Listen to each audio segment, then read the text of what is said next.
You're listening to the Get Out and Drive podcast with John, Custom Car Nerd Meyer, and Jason, Old Car Guy Carr. We'll be bringing you gearheads everything you never wanted to know about cars and why they should be on the road and not in your garage. Are you ready to get out and drive? We're already gearing up for National Get Out and Drive Day this October 2nd, 2022. Just head over to nationalgetoutandriveday.com and apply now. I'm excited to announce that the Get Out and Drive podcast is now on Wingding TV. This means you can check out the Get Out and Drive podcast and our exclusive video content on Roku, Apple TV, Fire TV, and more. Just download the Wingding app and start watching and listening today.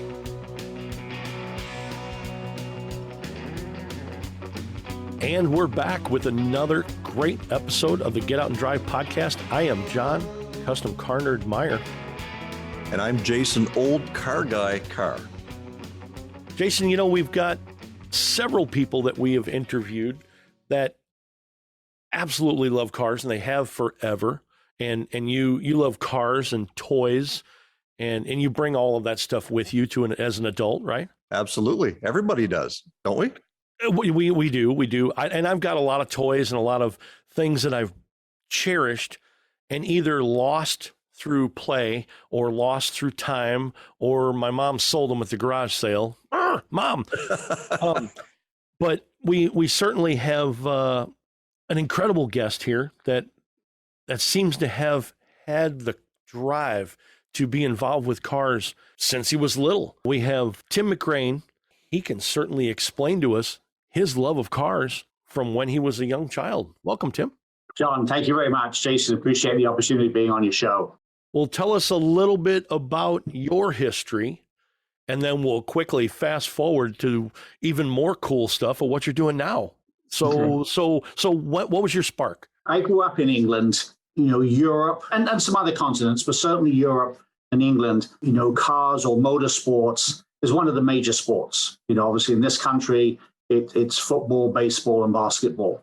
But in England, soccer is probably the predominant sport. But motorsports is right up there. So it's not unusual for everybody in a lot of European countries to sort of be just knowledgeable, aware about what's going on in the whole motorsports world.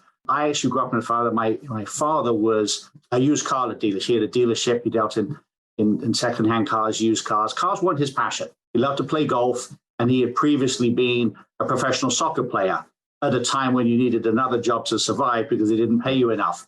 So football and golf were his passions and not cars. But as a young kid, I was able to hang around his place of business and pretend to drive at an early age. On my 5th birthday, I got a pedal car. It's called an Austin J40.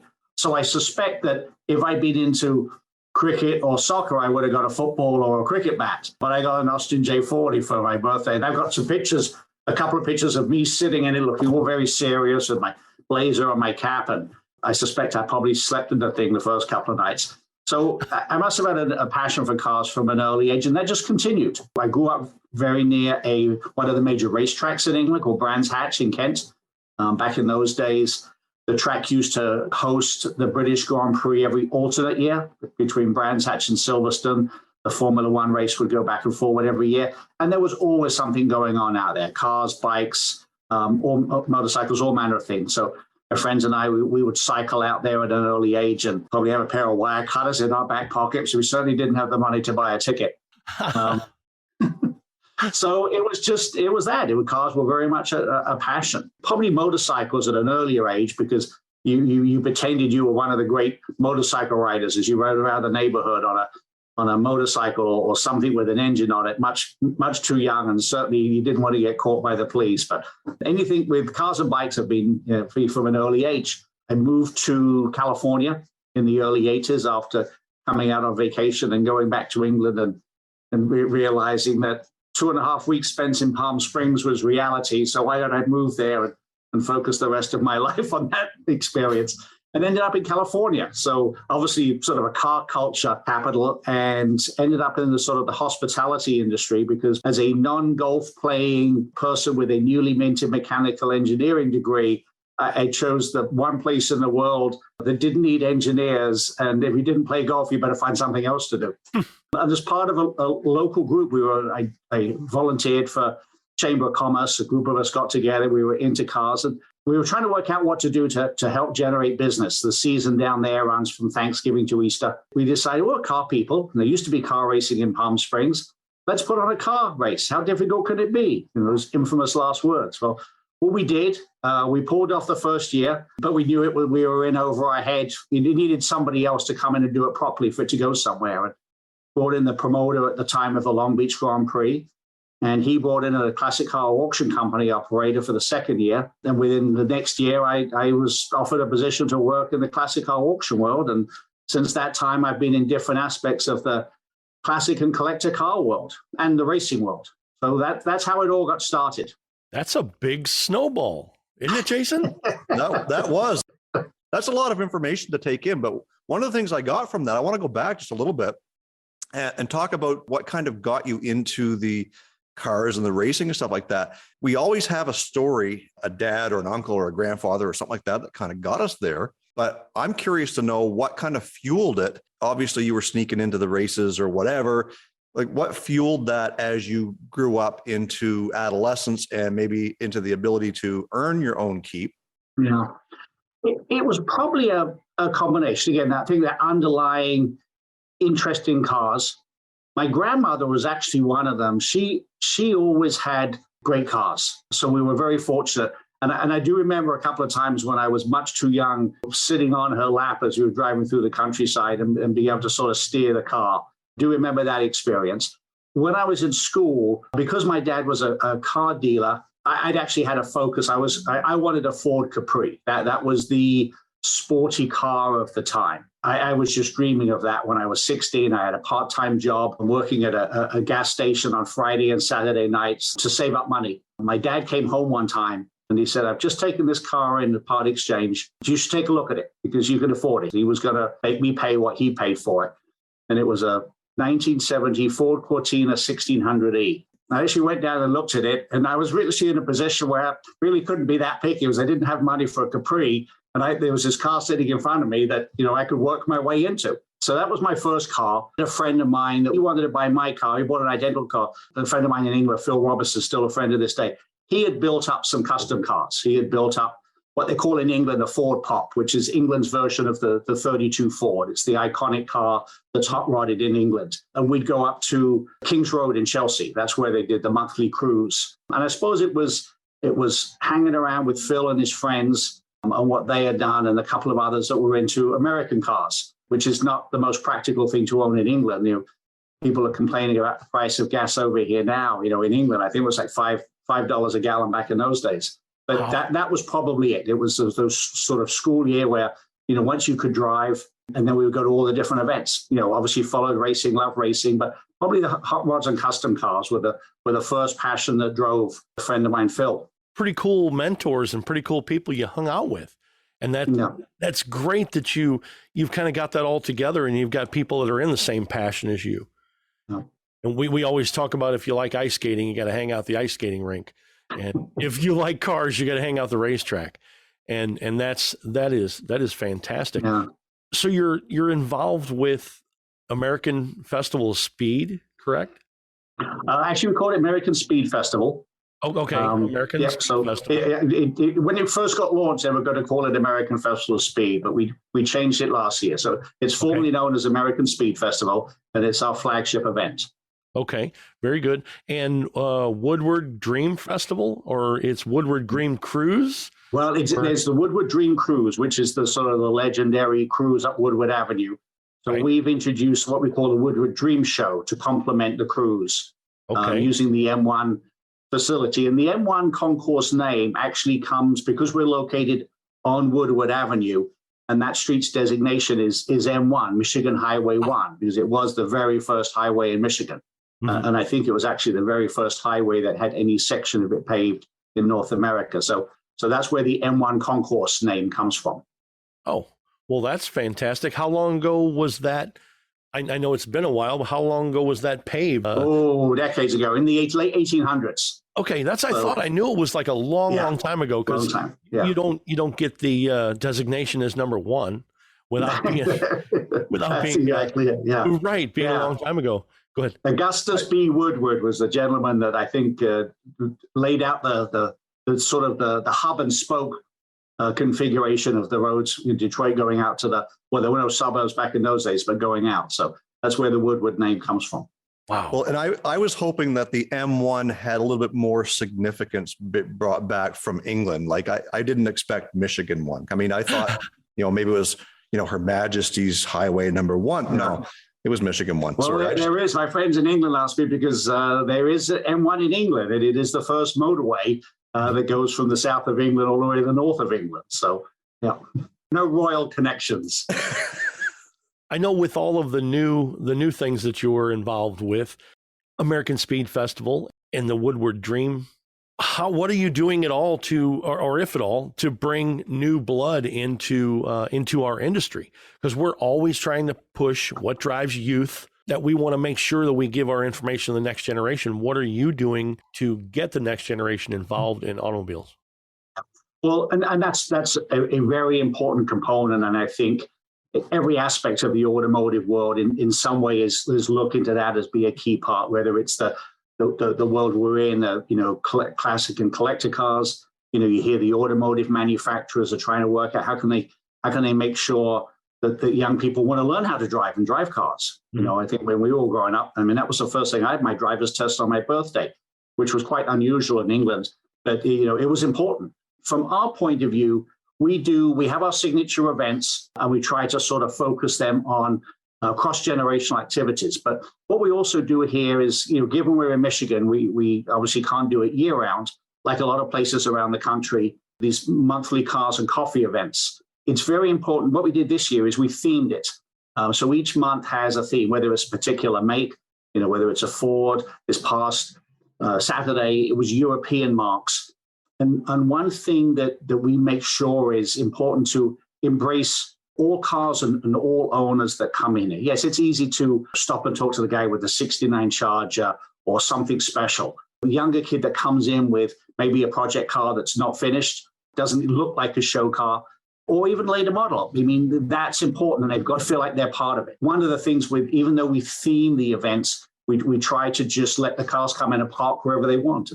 Some people have come up and said, well, you should put the Fords in one area and the Chevrolets in another area. And, that's a car show. And it's important for us for, the younger kid with a Toyota Celica to be able to park next to, or coincidentally park next to somebody with a Ferrari or somebody with a Lamborghini. So can they have that cross-generational conversation? And, we go around and see what appeals to them. I do remember at another facility when I ran a museum in California, when the cars leave, the biggest challenge of events like that is people leave and, they sort of want to do burnouts. And there was a bunch of kids up on the bank and they were all videotaping it.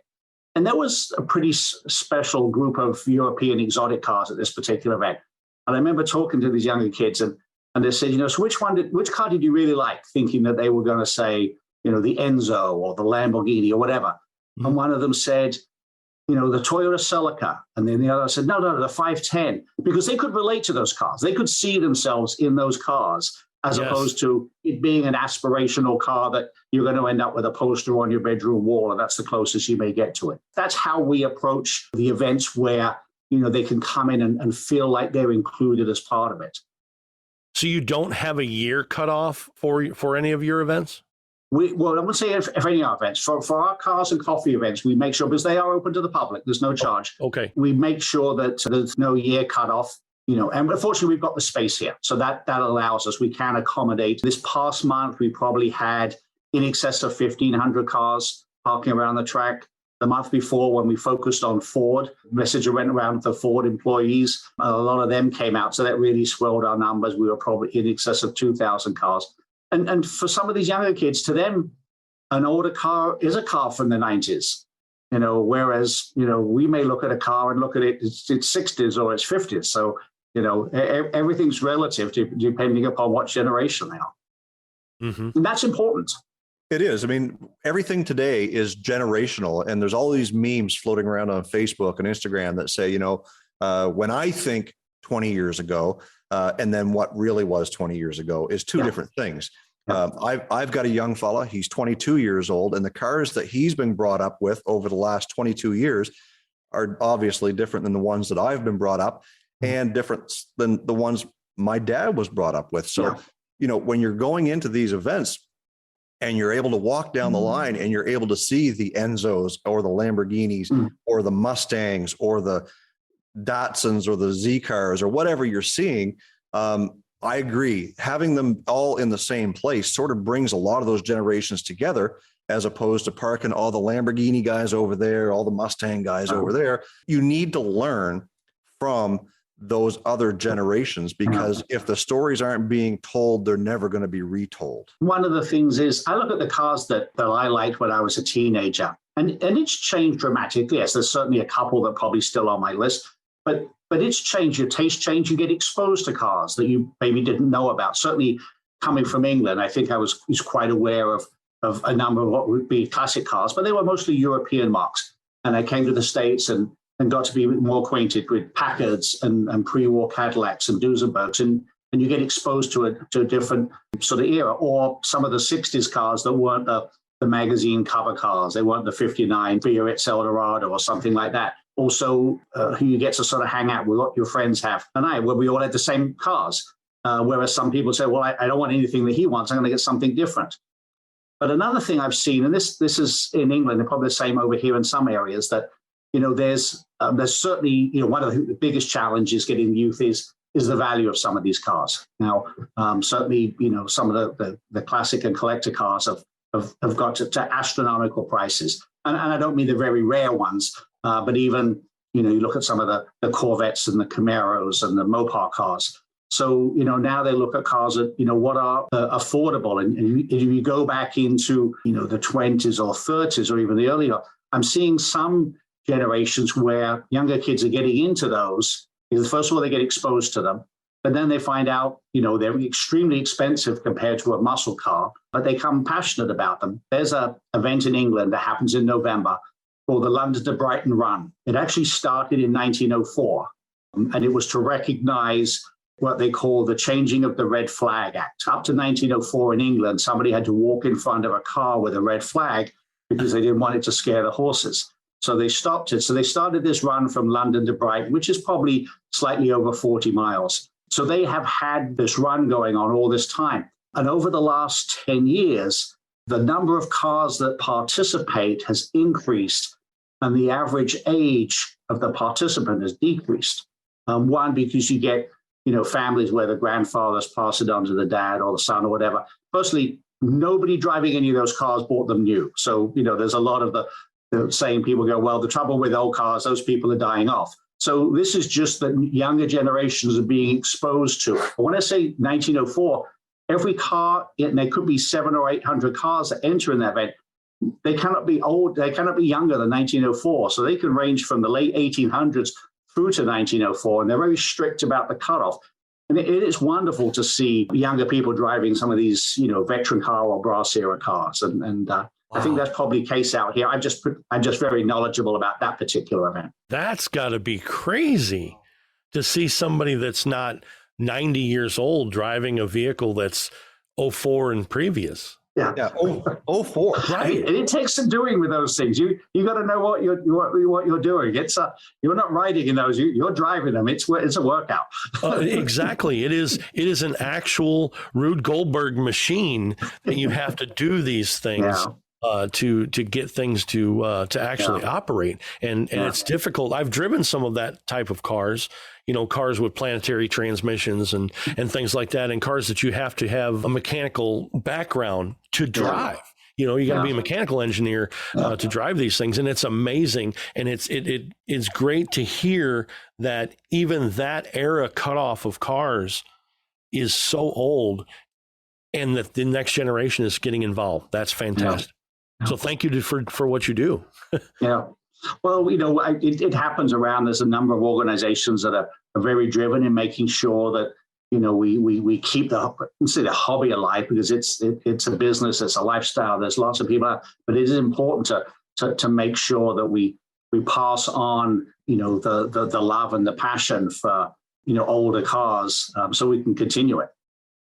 I think that we look back and we think of these an 04. Today, 04 to me is a totally different. I am a used car salesman. So 04, yeah, no, we're going back 100 years, folks. And to sit back and be able to talk about cars that are that old now. When I was a kid, you couldn't really talk about cars that were 100 years old because they just didn't exist. Yeah. Now we're into the generation where cars are becoming 110, 120 years old. Yeah. They've just been around for so long. Tim, tell me a little bit about what you feel your favorite event is. What's the favorite event of Tim McGrane? I'm going to break it out. There's one particular event in Europe, and then there's a week of events here in Northern California. For many years, I've attended, I've participated, been involved. Pebble Beach Concourse, Monterey Historic Weeks that happens in August. That is a special happening. The diversity of cars, the Pebble event has been going on since sort of 1950. And that's a special event. And maybe it's because I have been involved. It's also an event that became what started off to be a weekend and is now sort of, almost 10 days. And sometimes it can be too much of a good thing for some people. I know some people go into the first time and it's just sensory overload. I would say for just a single event, the Goodwood Revival in England, for a couple of reasons. One, Goodwood put on, and this is an event that happens at an old racetrack. So the Goodwood Estates, and Goodwood does 3 events at the moment. They do the Festival of Speed, but the revival is held at the old airfield that was on the family's property.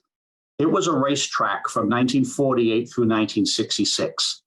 And the Duke of Richmond at the time closed it because the cars were going too fast and he didn't want to upgrade the track. Basically, it was the perimeter road of the airfield during the war that got turned into a racetrack. One very famous driver had a career-ending accident there. One regrettably lost his life, so they closed the track.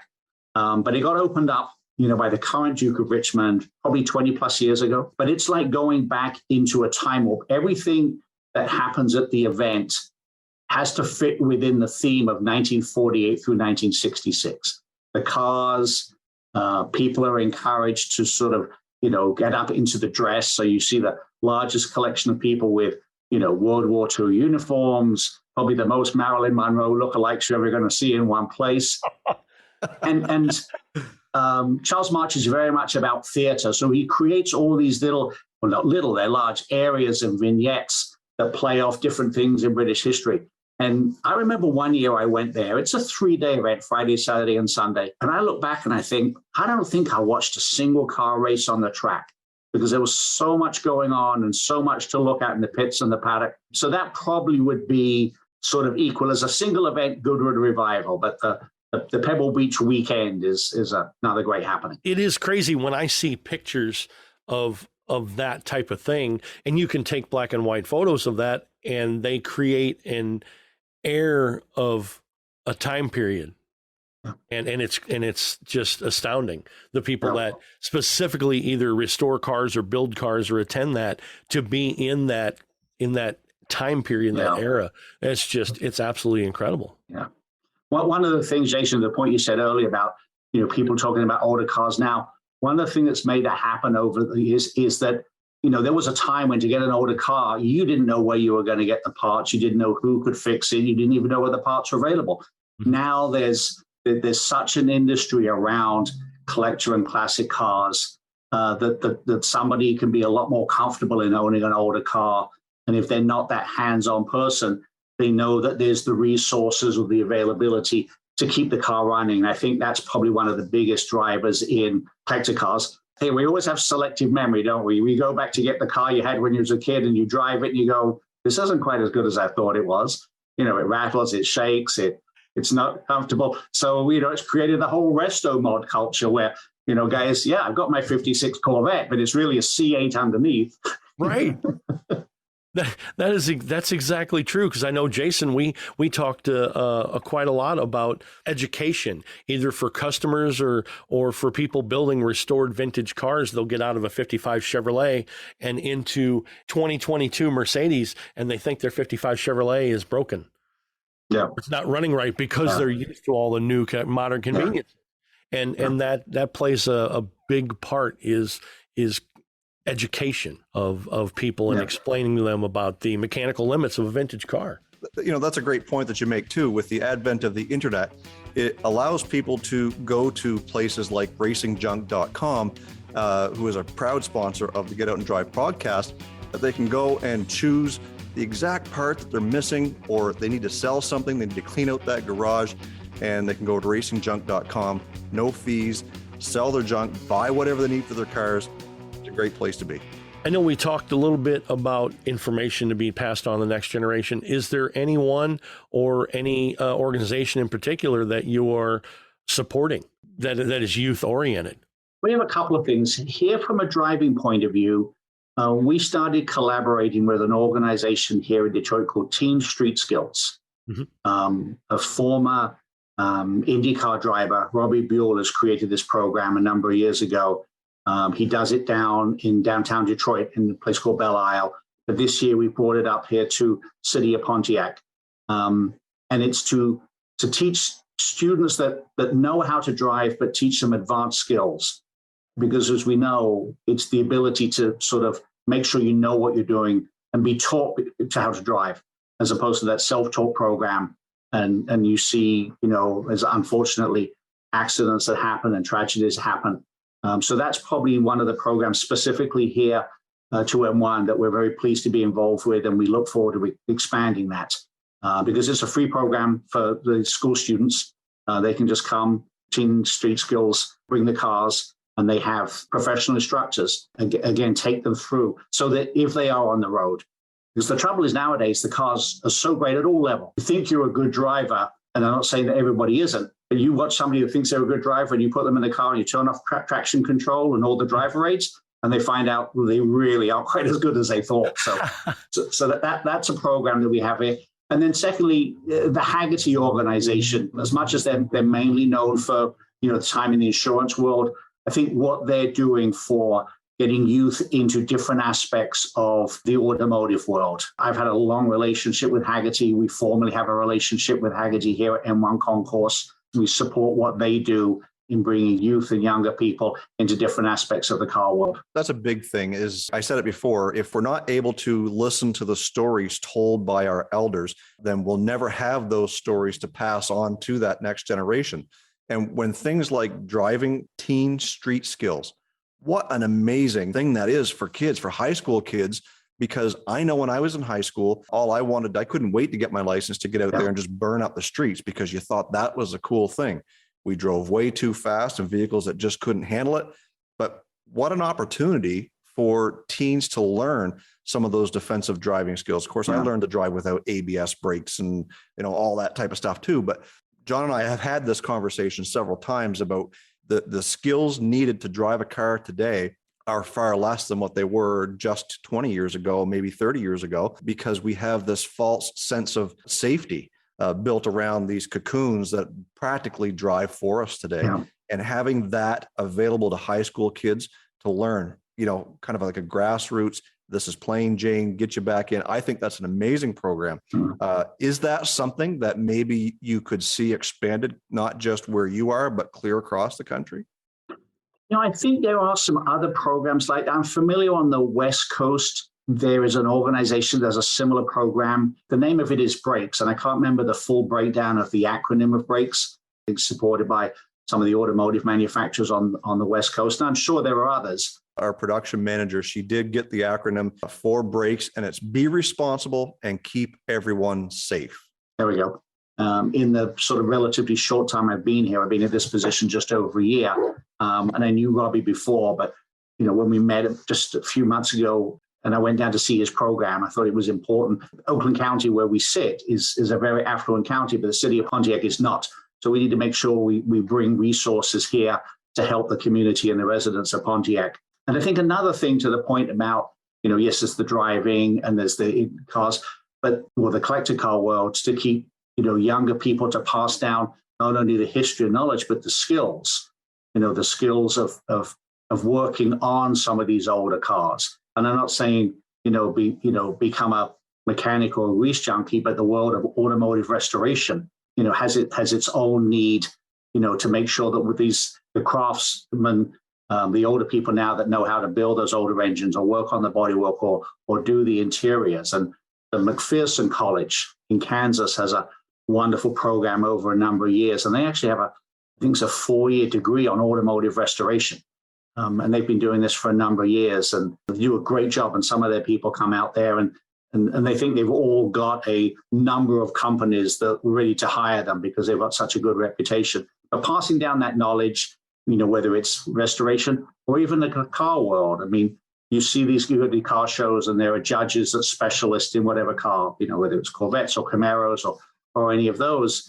It's the knowledge that the older people, that the judges that pass on to the younger people, so that skill set can keep alive. So there's so many different areas that we can share that knowledge to make sure that the other generations coming up through can continue on.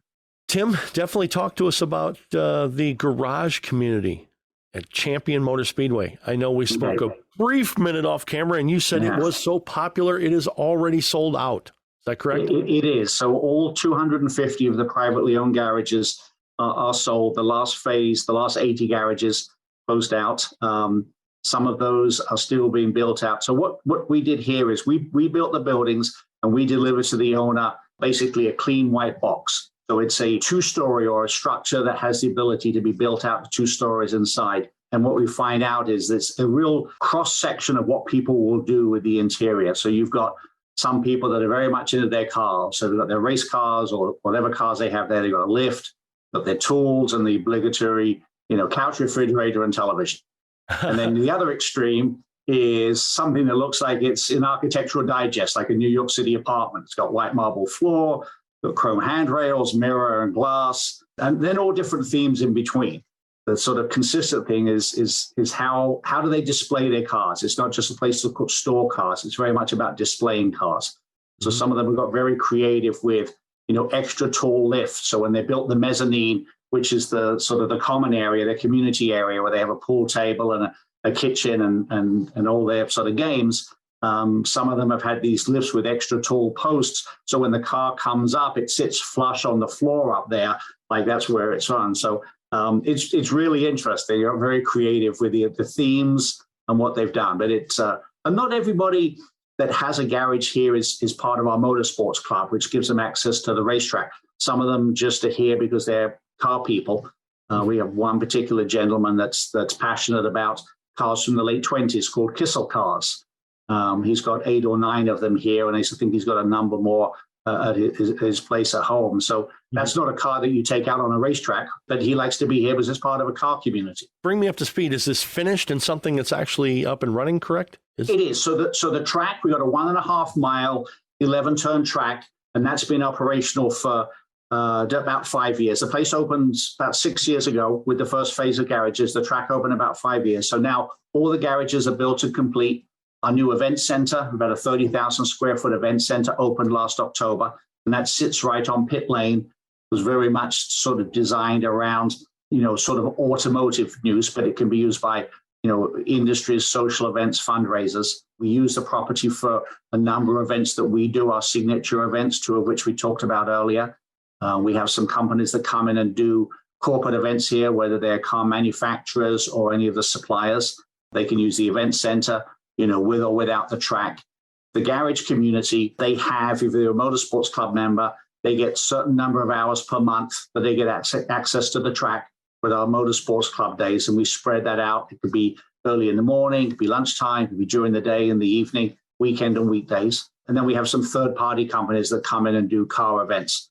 One specifically is called Roadkill Nights. The Dodge company gets together with Motor Trend and they put on Roadkill Nights, which is the weekend before the Woodward Dream Cruise. So we have this what we call Pontiac Power Week. So Roadkill Nights one weekend, Dream Cruise the following weekend. We're looking at other opportunities. We're actually introduced something that's non-horsepower related. We're actually going to do a competitive cycling event on the track in July. It's a property and it's a venue that lends itself both to motorsports but also to entertainment. So you're pretty much the Willy Wonka of the automotive industry. Is that where we're at?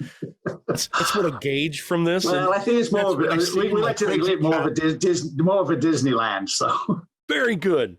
Well, that's what I see in my crazy child mind. I see adjusting knobs and making gears go and all sorts of things. And I'm passionate about what I see you're passionate about. And I can't even believe the level that you're moving this forward at. It's amazing. Thank you. Thank you for everything you do. Wow. No, well, I appreciate it. I've been very fortunate. What do they say? You know, if you love what you do, you're never really working. Now, there's some days here where we definitely feel like we're working, but I've had some great experiences and still having them. You know, whether it's to do with cross-section of cars, you know, that maybe as a kid I sort of dreamed about, and over the time I've had the opportunity to be involved with, to ride, to drive, and also some of the personalities, you know, dealing with historic events around race cars. You know, there's a resurgence of drivers that, you know, I won't say in retirement, they're not driving competitively, but now they come out to the like American Speed Festival or a speaker series. So that's a great opportunity. I always feel like you go to an event for the car, but you go back because of the people. It's about the personalities and the friends and associates that you meet through the car world that just make the car world that much more special. Having this conversation tonight, I think, will be an eye-opener for a lot of people to understand that there are people in the industry who are continually trying to come up with new ways that are going to draw more people into the sport or into the ability to enjoy what it is, whether it be automotive racing, whether it be just show cars, whether it be muscle cars, cars from 1904 and older. I think it's great that there are people like you, Tim, who are able to put these events together, draw the crowds in from all ages, whether you're car people or not. Sometimes it's a matter of going and seeing something for the first time. Could be 50 years old, never know you're a car guy till you get to one of your events. So Tim, thanks a lot for putting these events together and spreading the word of the car community, because that's exactly what we're all trying to do. We want to keep the car community alive forever. That's exactly true. Where do you see the future for what you're being involved with? Well, we've got our 2 signature events. I think we're going to look to add, you know, 1 or 2 more that we can add here during the course of the year, more likely around the automotive space. We've got some additional development we're going to do here. The next part of the development will include what we call an experience center, which will be a building that will have a combination of different types of simulators, multi-purpose rooms, and then we'll have what we call our KTO track, which will be a kart track. We're looking to work on the electric kart sort of program. I think, you know, the electrification of all things automotive is something that's moving very rapidly. I can't imagine whether it's the automotive manufacturers or the motorsports world. You know, when I ran the racetrack in California through 2019, you know, you're looking down and you have to be prepared for, you know, the electrification of all sports, and motorsports, I should say. And that's actually going to be a plus, because in the track world or the racetrack world, the biggest challenge we have is noise. You know, we're somewhat of a rare breed. We're a suburban racetrack, which you just don't hear of these days. But, you know, tracks have a challenge. So as much as I'm certainly an internal combustion engine person, but I think for the performance of electric cars and the ability to be able to run them and not have the noise challenge adds to it. But it's exciting times, I think, both from a styling point of view, from a car styling point of view. There's a college here in Detroit, College of Creative Studies. I got to go to one of their open houses a couple of weeks ago, and, you know, the creative minds that some of these students have is wonderful. You look at it and you go, how do you even think of that? So I think it's great, both, you know, they're no longer engines, whether they're propulsion devices. I just hope we always call them cars. I don't want to refer to something as a mobility device. That just doesn't sound right. I'm like, come on, please. Yeah. Oh, this is ridiculous. Well, you sound like you have done a lot. You have an incredible facility. Hopefully soon coming up, we'll be able to join you up there, and I hope so. Be pretty cool to hang out with you in person and Woodward Dream Cruise and check out facility. That'd be great. Absolutely. Excellent. We look forward to it. Now's the time to reach out and tell our listeners how they can get a hold of you, how they can find about what you're doing and websites, and possibly donate. Okay. So M1 Concourse, our website is m1concourse.com. That's the letter M, the number 1, concourse with an E.com. Our events also have their own sites, woodraddreamshow.com or americanspeedfestival.com. Well, very good. Well, thank you very much. We'll add all that information and hopefully speak to you in person very soon. Excellent. Thank you so much. Look forward to it. Thanks a lot, Tim. All right. Thank you so much. So that's pretty cool. So thank you to everyone who's promoting us and pushing our things. So we'll every time we get finished with an interview, we need to look for the next target and the next promotional opportunity. So thank you. Yeah, and one way that our followers and our listeners can do that is if they go to the Get Out and Drive website, there is a spot that is a place you can leave a message for us. Tell us who you are, tell us where you're from, and tell us who you'd like to hear interviewed on the Get Out and Drive podcast, because we'd love to hear from you. And if we use your suggestion, maybe there's something in it for you. Maybe we'll send you a sticker or a t-shirt or something like that. But nevertheless, make sure you're using that listener hotline, because that's how we know from you that we're doing it right and that, we're doing what you're asking, because obviously if we're not doing what you're asking, we're not doing it right. Do you want to be in the driver's seat? All you have to do is go to getoutanddrive.com, hit that listener hotline button. There you go. Jason, you like cruising around the internet, just searching for projects that you don't need. You do that? I do. It's probably my second job. It is your second job. I know I get smacked all the time because I've got plenty of projects, and I secretly still look for things other than the things that are in my driveway. What's wrong with us? I don't know. It's definitely a sickness, but one of my favorite places to visit is racingjunk.com. I go there a lot. I probably shouldn't, but I go there a lot. It's like a little secret hideout. I get really good deals there. Yeah, I'm sorry I'm saying this on the podcast. I'm going to let out the secret, but I'm getting much better deals there than I am on a lot of other websites. Yeah, and not only can you buy and get good deals, but you can also sell your own junk and put money right in your pocket. Yeah, that's right. They don't charge any transaction fees. Just 100% of what I make through my ad, I keep. Absolutely. So if your wife is at you to clean out your garage for spring, you can post all your junk on racingjunk.com. Wow. Well, I'm gonna stop talking now. I'm gonna head out to the garage, and I'll probably be back in a little bit. But I'm gonna head out and clean up some stuff. I know I've got a ton of stuff to sell. Start making money today. Get out in racingjunk.com. Sell your stuff. Get money. Stick it in your pocket. You know, Jason, I know you're new to the Get Out and Drive podcast. Don't you have something else on YouTube, like every Thursday? Yeah, we have a podcast style live stream that happens on YouTube called the Car Guy and Six Fan Show. It's myself and Grant Tommy, who goes by Straight Six Fan on YouTube. And we talk a lot about cars, only it's live.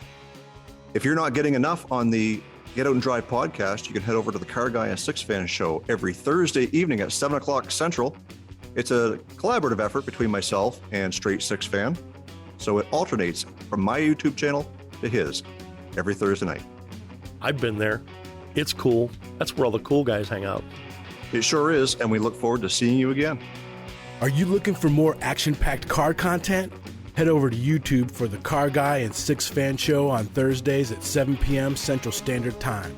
Find a link in the show notes and let them know you heard about it from the Get Out and Drive podcast. Speed over to our friends at racingjunk.com and sign up for a Pro Club membership. Use the code GETOUT to receive a discount when you sign up for a Pro Club membership. Cruise on over to our website, getoutanddrive.com, for all the info you never wanted to know about our podcast. Hit us up on our listener hotline, be the first to know what's happening, get industry news, and grab your Get Out and Drive merch. Connect with us on social media. Find us on Facebook, Instagram, and TikTok. Follow us on Twitter at Get Out and Drive Pod.